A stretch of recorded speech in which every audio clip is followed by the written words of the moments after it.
We are making green cabbage baked. What I like about the green cabbage, first of all, it's a super vegetable. And when you go to buy it, it's not expensive. And you can leave it in your refrigerator for 2 weeks and still use it. So this time I took a half of green cabbage, I sliced it 3 pieces. And what I did, I put it in a tray. First I put parchment paper.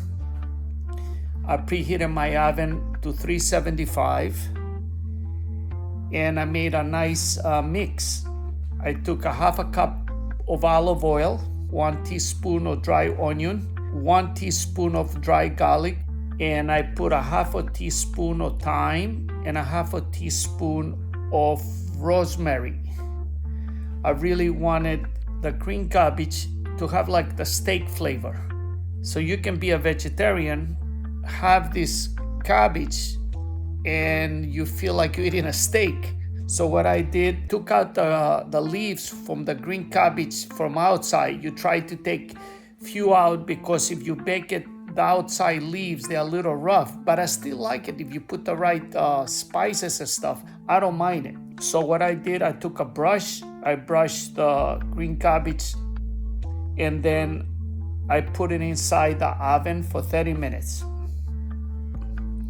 I let it cook for 30 minutes or baked.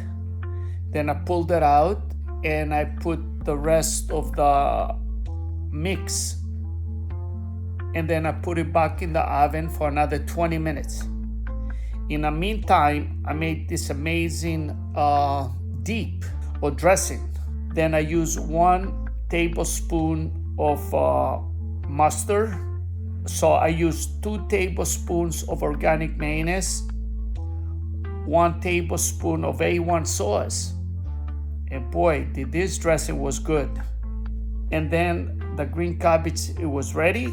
I took them out. I put it on the plate. I put my sauce.